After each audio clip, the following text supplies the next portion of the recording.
우선 트럼프 대통령의 한국에 대한 인식이 평범한 대한민국 국민인 나와 다르지 않다는 게 너무 놀라웠다. 사실은 한국은 미국이 키워낸 국가가 맞기 때문이다. 미국의 원조와 지원이 없었다면 6.25 이후 자원이 하나도 없는 국가가 우선 북한을 넘어서고 지금은 세계 11의 경제 제국이 된 것은 미국의 도움이 가장 크기 때문이다. 그렇지만 한국민들의 열정과 노력, 끈기, 인내심, 후세 사람들은 위한 헌신이 없었다면 지금의 대한민국도 없을 것이다. 그만큼 한국민들의 민족성도 높기 때문이다. 사실 세계에서 제2의 대한민국이 나오기는 어렵다. 과거 한국은 미국의 GDP 대비 일정 수준의 원조를 받아왔고 이미 서양과 뒤떨어진 제조업 분야에서의 미래의 중요한 사업 의무를 깨닫고 국가가 투자하고 육성하고 성장시키며 올랐기 때문이다. 안보는 미국에 맡긴 채 경제성장을 한 한국의 경제성장에 집중할 수 있었다. 사실 한국은 역사상 고구려, 광개토대왕, 장수왕 이후 지금이 제2의 전성기일지 모른다. 한국의 경제 발전이 북한을 위협한다. 이 발언이 미국이 옛날부터 구상해온 전략인 것인지 아니면 한국이 미국을 선택한 것인지는 모른다. 그렇지만 정확하다. 북한은 독재정권이고 공산주의다. 그들은 국민들의 자유에서 억압하고 탄압한다. 또 언론, 출판, 시위, 정보, 교육, 집회 등 장악하고 보고 싶은 것만 보고 듣고 싶은 것만 보여주는 것이 현실이다. 한국의 IT계열 인프라는 세계 수준급이고 인터넷 또한 세계에서 가장 빠르다. 현대 사회는 넘쳐나는 정보화 시대이고 때때로 사람들은 자신의 생각에 맞춰서 넘쳐나는 정보를 분별력 있게 판별해야 하는 시기이다. 만약 북한의 인프라만 구축과 더 나아가 만주 지역까지 한국의 영향력이 확대된다면 어떻게 될까? 이 점은 북한, 중국, 러시아가 가장 걱정하는 문제점이기도 하다. 2016년 중국과 한국은 과거 이래 역사 최고의 한중-중앙 관계를 맺었다.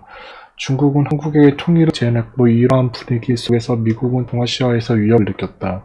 사실 박근혜 게이트가 터지지 않았다면 한국은 친중국가의 형태로 가게 됐을 것이고 통일 동안 중국에게 의지한 통일 방식을 구축했을지도 모른다.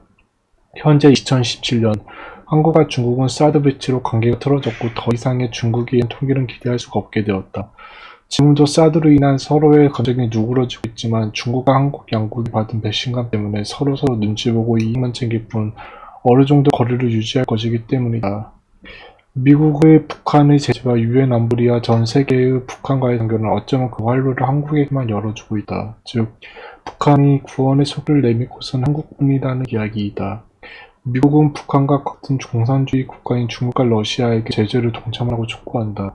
어쩌면 이것은 그동안 중국에게 의한 통일 방식과는 다른 미국에 의한 통치 방식일지도 모르겠다.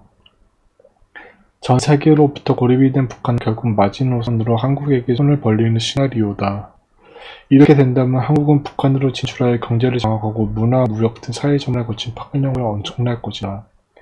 한미와 미일 간의 정상 차이도 많이 대비되었다. 한미는 동맹을 넘어선 혈맹을 강조하고 유교에 대한 설명과 현충원 참배 등 서로의 인식을 같이 하는 부분과 또 국회에서 미국 대통령의 연설 등으로 강한 인상이 남는다. 다만 일본에는 이방카에 대한 기부와 골프 접대, 북한에 대한 성명 이외에 서로의 인식을 같이 하는 부분이 별로 없다는 게 보인다. 진주만 공습을 기억하자라는 연설에서 미국은 절대 잊지 않는다는 강력한 인상을 남겼다. 아무리 일본이 보통국가가 되려고 군대를 가진다고 하더라도 미국의 순환 위에서 벗어날 수 없다는 점을 내포하고 있다는 것이다. 그렇지만 세계는 국력에 따라 위아래가 갈린다. 일본이 미국에게 저런 대접을 받는다 하더라도 일본은 무시할 만한 국가가 아니기 때문이다. 일본은 한반도 전쟁이 터지면 자기들이 바로 옆에서 가장 큰 이득을 볼 것임을 알고 있다. 그들의 내부 사정은 이제 서서히 무너졌고 국가의 악재도 겹쳐서 감내하기 힘든 상황이다.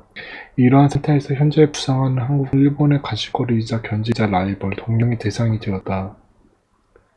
동아시아에서 민주주의 국가는 한국과 일본뿐이다. 일본은 더 이상 아시아의 맹주가 될 수 없고 중국은 아시아의 군주 자리를 차지하려고 하고 있는 상황에서 그나마 미국이 기대해 볼 만한 것은 한국뿐이다. 한국의 성장과 군역이 곧 미국의 민주주의를 대신하는 세력이기 때문이다. 그렇기 때문에 미국은 한국을 포기하지 않는다.